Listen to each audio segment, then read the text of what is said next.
जय हिंद साथियों।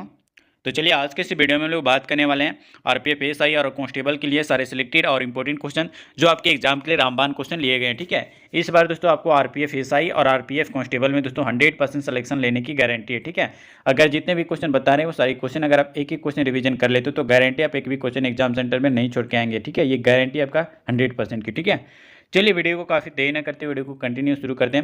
बट इससे पहले बता दें, अगर आप चैनल पर नए हो तो चैनल को सब्सक्राइब कर लेना। अगर वीडियो पर नए हो तो वीडियो को लाइक करके नोटिफिकेशन ऑल पे सेलेक्ट कर लेना। ठीक है, ताकि आने वाला एसएससी और दोस्तों आपका आरपीएफ एसआई और कांस्टेबल से रिलेटेड आपको टाइम टू टाइम सारे सिलेक्टेड क्वेश्चन आपको मिलती रहेगी। ठीक है, चलिए वीडियो को कंटिन्यू शुरू करते हैं। और जो भी क्वेश्चन बताएंगे दोस्तों इसका सारे सिलेक्टेड क्वेश्चन का अगर पीडीएफ लेना चाहते हैं, जो सिलेक्शन बेस का सिलेक्टेड क्वेश्चन जो कि आपको 100% सिलेक्शन तक दिलाएगी, तो आप ये दिए गए व्हाट्सएप नंबर पर आपको पेड पीडीएफ ले लेना और सिलेक्शन वाले क्वेश्चन को रिवीजन करके जाना अपने एग्जाम सेंटर में। गारंटी दोस्तों 100% आपका सिलेक्शन होने की गारंटी है। ठीक है, बस आप शुरू से लेकर वीडियो लास्ट तक कंप्लीट देखना और जो भी क्वेश्चन बताएंगे उसके एक्स्ट्रा चीज़ें भी आपको बताया जाएगा जो आपके एग्जाम ओरिएंटेड होंगे। ठीक है, तो बट आप शुरू से लेकर वीडियो लास्ट तक कंप्लीट देख लेना और जो भी पीडीएफ बताएंगे दोस्तों ये पीडीएफ आप रिवीजन कर लेना। ठीक है, एक बार रिवीजन करके जाना, गारंटी अब एक भी क्वेश्चन नहीं छोड़ के आएंगे अपने एसआई और कांस्टेबल के अंदर में। ठीक है, चलिए बताइए इस क्वेश्चन का राइट आंसर क्या हो जाएगा। क्वेश्चन यहाँ पे पूछा गया और इससे पहले बता दें, इससे पहले वाले जितने भी प्रैक्टिस सेट करवाएं, प्रैक्टिस सेट 1 से लेकर 25 तक जो भी बच्चे नहीं किए जाके कर लेना। ठीक है,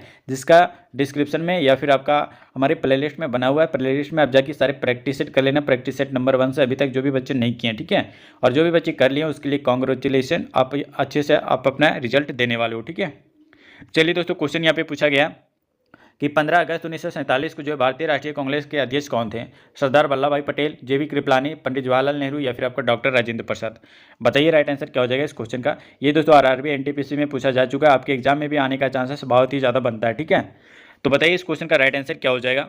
अगर ऑप्शन नंबर बी सेलेक्ट किया दोस्तों जेबी कृपलानी, तो बिल्कुल राइट आंसर हो जाएगा दोस्तों ऑप्शन नंबर बी, आप याद रखना। ठीक है, साथ ही बता दें यहाँ पे कि 15 अगस्त 1947। ठीक है, आप डेट याद रखना कि 15 अगस्त 1947 को जो है भारतीय राष्ट्रीय कांग्रेस का जो अध्यक्ष जो कि आपका जेबी कृपलानी थे। ठीक है, और याद रखना दोस्तों यहाँ पे, और ये भी याद रखना दोस्तों कि भारतीय राष्ट्रीय कांग्रेस के अन्य महत्वपूर्ण सत्र और आपका उनके अध्यक्ष कौन कौन थे, तो आपको बताने वाले हैं। आप कंटिन्यू अच्छे से सुनना जो भी चीज़ें आपको बताएंगे। ठीक है, सबसे पहले अगर बात किया जाए कोलकाता सत्र का, तो आप यहाँ पे देख सकते हैं दोस्तों, सबसे पहले आपका कोलकाता सत्र होता है जो कि वर्ष 1917 में। ठीक है, वर्ष 1917 में हुआ था और ये इसकी अध्यक्षता जो है ये एनी बेसेंट के द्वारा किया गया था।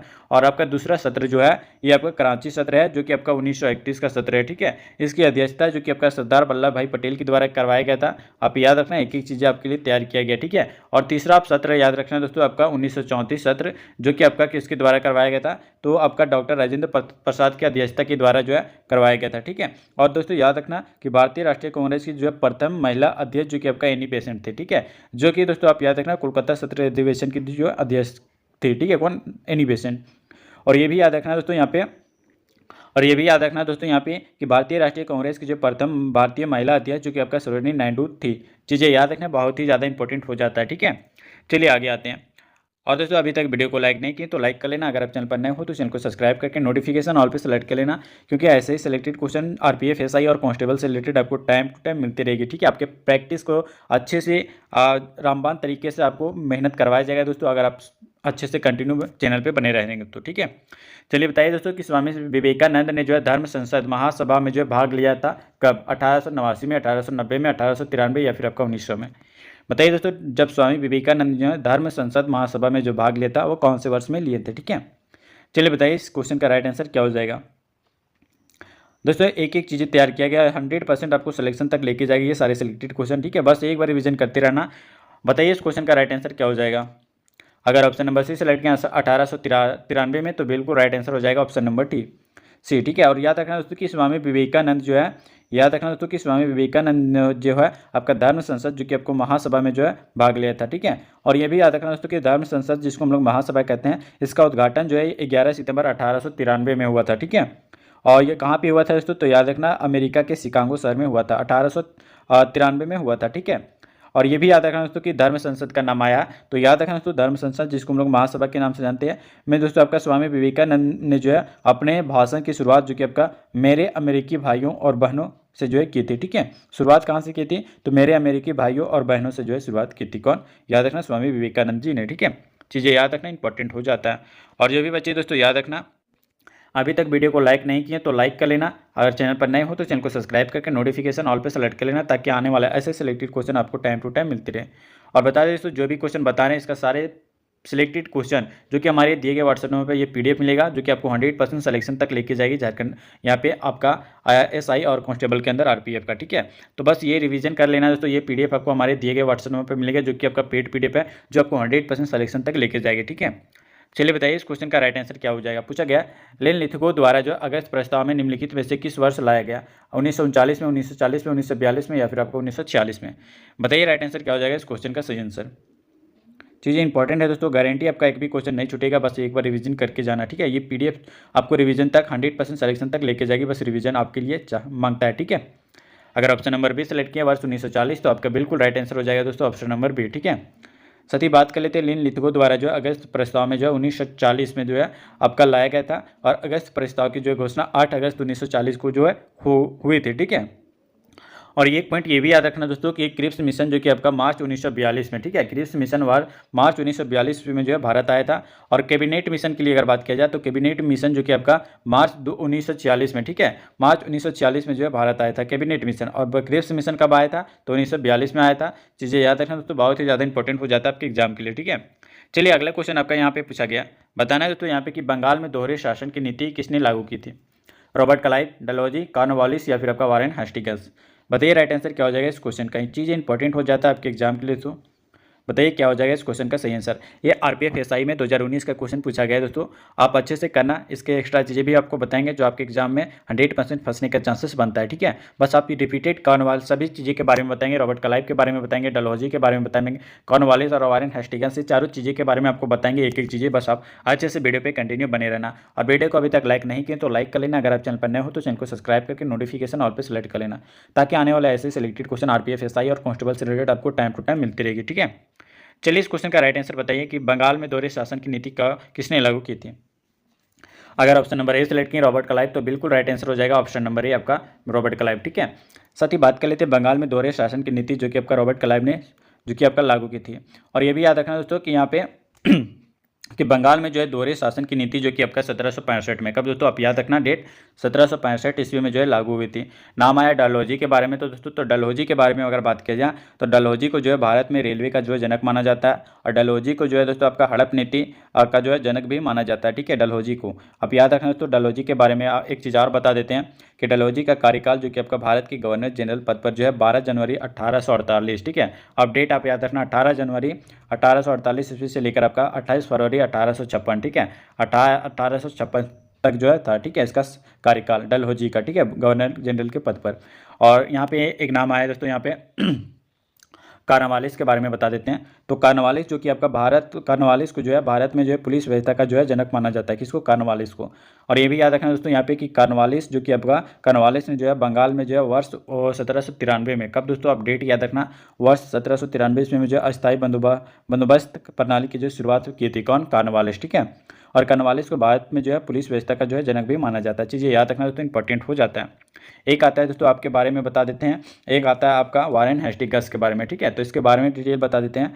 तो वारेन हेस्टिंग्स को जो है बंगाल का प्रथम गवर्नर जनरल जो कि आपका 1764, आप याद रखना दोस्तों 1774। ठीक है, याद रखना दोस्तों कि वारेन हेस्टिंग्स को जो है बंगाल का प्रथम गवर्नर जनरल वर्ष 1774 ईस्वी में जो है नियुक्त किया गया था। और ये भी चीज़ें याद रखना दोस्तों वारेन हेस्टिंग्स के बारे में। तो वारेन हेस्टिंग्स को जो है बंगाल में द्वैत यानी दोहरी शासन प्रणाली को जो है समाप्त करने का जो है श्रेय भी दिया जाता है। ठीक है, किसको, वारेन हेस्टिंग्स को। चीज़ें याद रखना बहुत ही ज़्यादा इंपॉर्टेंट हो जाता है आपके एग्जाम के लिए। ठीक है, चलिए आगे आते हैं। जितने भी क्वेश्चन बता रहे हैं दोस्तों इसका सारे सिलेक्टेड पीडीएफ जो कि हमारे ये दिए गए व्हाट्सएप नंबर पे मिलेगा, जो कि पेड पीडीएफ है। ठीक है, 100% आपको सिलेक्शन तक लेके जाएगी दोस्तों ये पेड पीडीएफ, सिलेक्शन बेस का सिलेक्टेड क्वेश्चन जो कि 100% आपको आरपीएफ एसआई और कांस्टेबल के अंदर सिलेक्शन दिलाएगी। ठीक है, चलिए बताइए इस क्वेश्चन का राइट आंसर क्या हो जाएगा। पूछा गया दोस्तों व्यापकत का जो सिद्धांत किस गवर्नर जनरल द्वारा जो है लागू किया गया, कॉर्नवालिस, डलहौजी, वेलेस्ली या फिर आपका एल्गिन। ठीक है, बताइए राइट आंसर क्या हो जाएगा इस क्वेश्चन का सही आंसर। चीज़ें इंपॉर्टेंट है दोस्तों, 100% आपको सिलेक्शन तक लेके जाएगी। ठीक है, बताइए इस क्वेश्चन का राइट आंसर क्या हो जाएगा। अगर ऑप्शन नंबर बी सेलेक्ट करें डलहौजी तो बिल्कुल राइट आंसर हो जाएगा दोस्तों ऑप्शन नंबर बी। ठीक है, साथ ही बात कर देते हैं व्यापकत का जो सिद्धांत है तत्कालीन भारत के गवर्नर जनरल डलहौजी द्वारा जो है लागू किया गया था। और व्यापकत के सिद्धांत पर को जो है हड़प नीति भी जो है कहा जाता है। ठीक है, और ये भी याद रखना दोस्तों कि व्यापकगत सिद्धांत के जो है अंतर्गत सर्वप्रथम जो है सतारा राज्य का जो है वर्ष जो कि आपका याद रखना 1848, ये डेट आप याद रखना 1848 ईस्वी में जो है आपका ब्रिटिश साम्राज्य में जो विलय हुआ था। ठीक है, नाम आया दोस्तों आपका वेलेजली के बारे में, तो बता दें कि वेलेजली को जो है सहायक संधि प्रणाली की जो शुरुआत करने का श्रेय भी दिया जाता है। ठीक है, याद आया दोस्तों कि यहाँ पे वेलेजली के बारे में, तो वेलेजली की जो है सहायक संधि प्रणाली के पर जो है हस्ताक्षर करने वाले जो कि आपका सर्वप्रथम जो है भारतीय हैदराबाद के जो है निजाम थे, कौन? वेलेजली। ठीक है, एक नाम यहाँ पे आया दोस्तों एल्गिन के बारे में बता देते हैं। तो याद रखें दोस्तों एल्गिन ने जो है अपने कार्यकाल के दौरान जो है सर जेम्स लायल की अध्यक्षता में जो है अकाल आयोग की स्थापना भी की, कौन? एल्गिन। ठीक है, और याद रखना दोस्तों यहाँ पे एल्गिन वर्ड आया है, तो याद रखना दोस्तों एल्गिन वर्ष जो कि आपका 1894, डेट आप याद रखना 1894, जो कि आपका भारत में जो है भारत के जो है वायसराय और आपका गवर्नर जनरल के पद पर नियुक्त हुए थे, कौन? एल्गिन वर्ष 1894 ईस्वी में भारत के वायसराय और गवर्नर जनरल के पद पर नियुक्त हुए थे, कौन? एल्गिन। आप याद रखना, इंपॉर्टेंट है दोस्तों आपके एग्जाम के लिए। ठीक है, चलिए आगे आते हैं और अगला क्वेश्चन है यहाँ पे आपका पूछा गया चीज़ इंपॉर्टेंट है, बताना है कि स्वराज मेरा जन्मसिद्ध अधिकार है मैं इसे लेकर रहूँगा, यह प्रसिद्ध कथन किसका है? सरदार भगत सिंह, या फिर आपका सरदार वल्लभ भाई पटेल, या फिर आपका बाल गंगाधर तिलक, या फिर आपका महात्मा गांधी। बताइए राइट आंसर क्या हो जाएगा इस क्वेश्चन का सही आंसर। चीज़ें इंपॉर्टेंट है दोस्तों, अगर आप वीडियो को अभी तक लाइक नहीं किए तो लाइक कर लेना, अगर आप चैनल पर नए हो तो चैनल को सब्सक्राइब करके नोटिफिकेशन ऑल पे सेलेक्ट कर लेना, ताकि आने वाला ऐसे सिलेक्टेड क्वेश्चन आपको टाइम टू टाइम मिलती रहेगी। ठीक है, चलिए बताइए इस क्वेश्चन का राइट आंसर क्या हो जाएगा। अगर ऑप्शन नंबर सी सेलेक्ट किया बाल गंगाधर तिलक, तो बिल्कुल राइट आंसर हो जाएगा दोस्तों ऑप्शन नंबर सी। ठीक है, साथ ही याद रखना कि स्वराज मेरा जन्मसिद्ध अधिकार है और मैं इसे लेकर रहूँगा, यह प्रसिद्ध कथन जो कि आपका बाल गंगाधर तिलक का है। ठीक है, और नाम आया दोस्तों यहाँ पे महात्मा गांधी के बारे में, तो याद रखना महात्मा गांधी ने जो है वर्ष 1942 में, ठीक है डेट आप याद रखना, वर्ष 1942 ईस्वी में जो है भारत छोड़ो आंदोलन के द्वारा जो है भारत छोड़ो का जो है नारा भी दिया था, कौन? महात्मा गांधी ने जो है भारत छोड़ो आंदोलन का जो है नारा भी दिया था। ठीक है, और एक आया दोस्तों सरदार भगत सिंह के बारे में अगर बात किया जाए, तो सरदार भगत सिंह ने जो है इंकलाब जिंदाबाद का नारा लगाया था। ठीक है, सरदार भगत सिंह ने जो है इंकलाब जिंदाबाद का जो है नारा दिया था, और महात्मा गांधी ने जो है भारत छोड़ो का जो है नारा दिया था, और आपका बाल गंगाधर तिलक जो है ये आपका स्वराज मेरा जन्मसिद्ध अधिकार है और मैं इसे लेकर रहूँगा, ये बाल गंगाधर तिलक का जो है दिया गया नारा है। ठीक है, चीज़ें याद रखना, बहुत ही ज़्यादा इंपॉर्टेंट आपको बता रहे हैं, इससे रिलेटेड आपको बहुत ही एग्जाम में बेनिफिट मिलेगा। ठीक है, चलिए आगे आते हैं और अगला क्वेश्चन यहाँ पे आया दोस्तों कि काकोरी कांड में जो है कौन सा क्रांतिकारी समूह शामिल था? हिंदुस्तान रिपब्लिकन एसोसिएशन, या फिर आपका गदर पार्टी, अभिनव भारत, या फिर आपका इंडिया इंडिपेंडेंस लिंक। बताइए राइट आंसर क्या हो जाएगा इस क्वेश्चन का।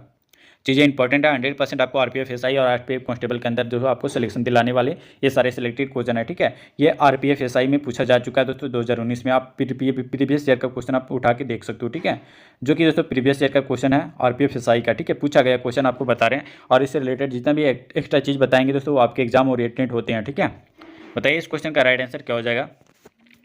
अगर ऑप्शन नंबर ए सेलेक्ट किया दोस्तों हिंदुस्तान रिपब्लिकेशन एसोसिएशन, तो आपका बिल्कुल राइट आंसर हो जाएगा ऑप्शन नंबर ए। ठीक है, साथ ही बता दें काकोरी कांड में जो है हिंदुस्तान रिपब्लिकेशन एसोसिएशन समूह जो कि आपका शामिल था, और काकोरी कांड की घटना जो है 9 अगस्त 1925, अब डेट याद रखना दोस्तों, 9 अगस्त 1925 को जो है आपका घटित हुआ था। और साथ ही ये भी याद रखना हिंदुस्तान रिपब्लिकेशन एसोसिएशन का गठन जो है ये वर्ष 1924 में, ठीक है, इसका गठन कब हुआ था? तो वर्ष 1924 ईस्वी में हुआ था, और हिंदुस्तान सोशलिस्ट रिपब्लिकेशन एसोसिएशन का गठन वर्ष 1928 में। ठीक है, वर्ष 1928 में दोस्तों किसका हुआ था? तो याद रखना कि हिंदुस्तान सोशलिस्ट रिपब्लिकन और एसोसिएशन का गठन 1928 में हुआ था। ठीक है, चलिए आगे आते हैं दोस्तों, और यहाँ पे आप देख सकते हैं एक आता है गदर पार्टी के बारे में, तो गदर पार्टी के बारे में भी कुछ जानकारी आपको देते हैं। तो गदर पार्टी का गठन जो कि आपका वर्ष 1913 में, ठीक है, इसका गठन जो है वर्ष 1913 ईस्वी में हुआ था, और गदर पार्टी का जो मुख्यालय आपका सैन फ्रांसिस्को जो कि आपका अमेरिका में स्थित है। ठीक है, वहाँ पर आपका किया गया था। और गदर पार्टी के संस्थापक कौन है? तो दोस्तों याद रखना सोहन सिंह भाकनाथ है। ठीक है, गदर पार्टी के संस्थापक अगर पूछा जाए तो आपका सोहन सिंह भाकना आपको लगाना है। ठीक है, एक आता है दोस्तों अभिनव भारत के बारे में अगर बात किया जाए, तो अभिनव भारत संगठन का स्थापना जो है वर्ष 1904 में। ठीक है, कब दोस्तों? वर्ष 1904 में जो है आपका अभिनव भारत संगठन का जो है स्थापना हुआ था। कब दोस्तों? याद रखना 1904 ईस्वी में, जो कि आपका किसके द्वारा बी.डी. सावरकर ने जो है की थी। ठीक है, याद रखना, इंपॉर्टेंट है आपके एग्जाम के लिए। चलिए दोस्तों आगे आते हैं और अगला क्वेश्चन यहाँ पे आपका पूछा गया दोस्तों, बताना है कि किस वर्ष में जो है तत्कालीन शहंशाह जॉर्ज पंचम ने जो है दिल्ली को आधिकारिक रूप में जो है रूप से जो ब्रिटिश भारत की राजधानी घोषित किया था? 1910 में, 1911 में, 1912 या फिर आपका 1913 में? बताइए राइट आंसर क्या हो जाएगा। अगर वीडियो को अभी तक लाइक नहीं किए तो लाइक कर लेना दोस्तों। अगर आप चैनल पर नए हो तो चैनल को सब्सक्राइब करके नोटिफिकेशन ऑल पे सेलेक्ट कर लेना, ताकि आने वाला ऐसे सिलेक्टेड क्वेश्चन आपको टाइम टू टाइम मिलते रहे आरपीएफ, एसआई और कांस्टेबल से रिलेटेड, ठीक है। इसलिए इस चैनल पे दोस्तों आरपीएफ चाहे वो रेलवे हो या फिर चाहे आरपीएफ एसआई हो या फिर कांस्टेबल का हो, सारे डिटेल में दोस्तों आपको यहाँ पे रेलवे से रिलेटेड आपको जानकारी आपको मिलती रहती है, ठीक है। चलिए बताइए इस क्वेश्चन का राइट आंसर क्या हो जाएगा। चीज़ें इंपॉर्टेंट है दोस्तों, 108 का राइट आंसर बताना है, ठीक है। अगर ऑप्शन नंबर बी सेलेक्ट किए तो आपका बिल्कुल राइट आंसर हो जाएगा वर्ष 1911 में, बिल्कुल right answer option number B, ठीक है। साथ ही यहाँ पे बता दिया जाए कि वर्ष 1911 में जो है तत्कालीन शहंशाह जॉर्ज पंचम ने जो है दिल्ली को जो आधिकारिक रूप से जो है ब्रिटिश भारत का जो है राजधानी घोषित किया था। और दोस्तों याद रखना कि जब कोलकाता से जो है भारत की राजधानी दिल्ली स्थानांतरित की गई थी, तब जो है भारत के गवर्नर जनरल हार्डिंग द्वितीय थे, ठीक है। और ये भी याद रखना दोस्तों, भारतीय राष्ट्रीय ध्वज का प्रथम बार जो है वर्ष 1907 में, ठीक है। कब दोस्तों, याद रखना 1907 ईस्वी में जो है जर्मनी के दोस्तों स्टुटगार्ट के जो है स्टुटगार्ट से जो है मैडम भिकाजी रुत्सकामा ने जो है फहराया था, ठीक है। चीज़ें याद रखना इंपॉर्टेंट हो जाता है आपके एग्जाम के लिए। आगे आते हैं और अगला क्वेश्चन यहाँ पे आपका पूछा गया कि 1929 में जो है दिल्ली की केंद्रीय विधानसभा की किन दो स्वतंत्रता सेनानियों ने जो है स्मोक बम फेंके थे। भगत सिंह और चंद्रशेखर आजाद, भगत सिंह और सुभाष चंद्र बोस, भगत सिंह और बटुकेश्वर दत्त, या फिर आपका भगत सिंह और मंगल पांडे। बताइए राइट आंसर क्या हो जाएगा इस क्वेश्चन का सही आंसर। चीज़ें इंपॉर्टेंट है दोस्तों, गारंटी आपका एक भी क्वेश्चन नहीं छूटेगा, बस आप रिवीजन करके जाना। जो भी सिलेक्टेड क्वेश्चन का पीडीएफ मिलेगा, अगर ये पीडीएफ आप लेना चाहते हैं तो आप ये पीडीएफ को ये दिए गए व्हाट्सएप नंबर पर ले लेना। और ये पीडीएफ पेड पीडीएफ है, बस एक बार पीडीएफ लेके दोस्तों रिवीजन करके जाना, गारंटी आपका एक भी क्वेश्चन नहीं छूटेगा, आरपीएफ एसआई हो या फिर कांस्टेबल के अंदर, ठीक है। चलिए बताइए इस क्वेश्चन का राइट आंसर क्या हो जाएगा। अगर ऑप्शन नंबर सी सेलेक्ट करें दोस्तों भगत सिंह और बटुकेश्वर दत्त, तो बिल्कुल राइट आंसर हो जाएगा ऑप्शन नंबर सी। साथ ही याद रखना कि 8 अप्रैल 1929 को, ठीक है, वो 8 अप्रैल 1929 को जो है दिल्ली की केंद्रीय विधानसभा में जो दो स्वतंत्रता सेनानियों ने जो है भगत सिंह और आपका बटुकेश्वर दत्त ने जो है स्मोक बम फेंका था, ठीक है, स्मोक बम फेंका था। और याद रखना दोस्तों यहाँ पे दिल्ली की केंद्रीय विधानसभा में जो है स्मोक बम फेंकने के जो है पश्चात ही दोस्तों आपका भगत सिंह ने जो है इंकलाब जिंदाबाद का जो है नारा का जो प्रथम बार प्रयोग किया था, ठीक है। और याद रखना दोस्तों कि जब दिल्ली की केंद्रीय विधानसभा में जो है यह घटना घटित हुई थी, तब विधानसभा के अध्यक्ष विट्ठल भाई पटेल थे, ठीक है। अध्यक्ष कौन थे? विट्ठल भाई पटेल थे, ठीक है। और ये भी याद रखना दोस्तों कि लाहौर षड्यंत्र केस में जो है आपका भगत सिंह को जो है फांसी की जो है सजा सुनाई गई थी, और जिसके तहत दोस्तों 23 मार्च 1931 को, आप डेट याद रखना, 23 मार्च 1931 को जो है भगत सिंह को जो है फांसी दी गई थी। याद रखना इंपॉर्टेंट है आपके एग्जाम के लिए, ठीक है। चलिए आगे आते हैं और इस वीडियो का लास्ट क्वेश्चन होगा जो कि आपके एग्जाम के लिए बहुत ही ज़्यादा ओरिएंटेड है, ठीक है। बताना है दोस्तों कि जालियांवाला बाग हत्याकांड के लिए जो जिम्मेदार जनरल डायर की हत्या इनमें से किसने की थी? चंद्रशेखर आजाद, सरदार उधम सिंह, या फिर आपका सरदार भगत सिंह, या फिर आपका सूर्य सेन। बताइए राइट आंसर क्या हो जाएगा इस क्वेश्चन का सही आंसर। चीज़ें इंपॉर्टेंट है दोस्तों, गारंटी आपका एक भी क्वेश्चन नहीं छूटेगा आपके एग्जाम में, ठीक है। बताइए इस क्वेश्चन का राइट आंसर क्या हो जाएगा। अगर ऑप्शन नंबर बी सेलेक्ट किए दोस्तों तो सरदार उधम सिंह, तो बिल्कुल राइट आंसर हो जाएगा ऑप्शन नंबर बी, ठीक है। साथ ही बात कर लेते हैं जालियांवाला बाग हत्याकांड के लिए जो जिम्मेदार जनरल डायर की जो हत्या सरदार उधम सिंह ने जो है की थी। और याद रखना दोस्तों कि जालियांवाला बाग हत्याकांड में की जो है घटना ये 13 अप्रैल 1919 को, ठीक है, 13 अप्रैल 1919 को जो है हुई थी दोस्तों, याद रखना। और ये भी याद रखना दोस्तों कि जालियांवाला बाग हत्याकांड के समय जो है भारत के वायसराय लॉर्ड चेम्सफोर्ड थे, ठीक है। कौन?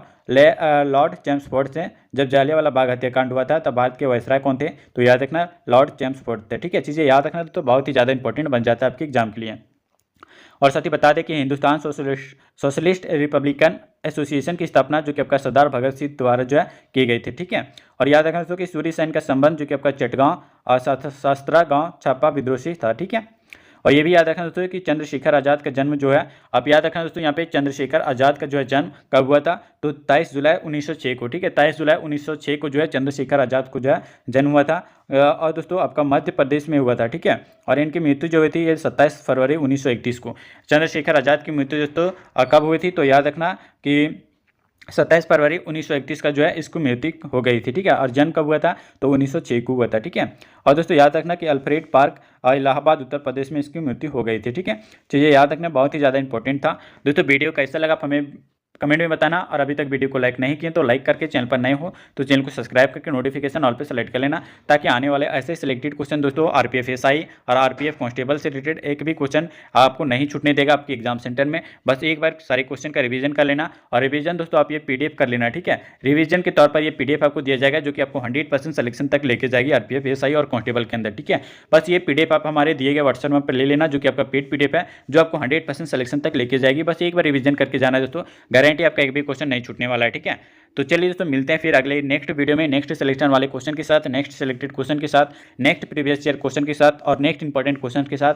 तब तक के लिए दोस्तों जय हिंद, वंदे मातरम।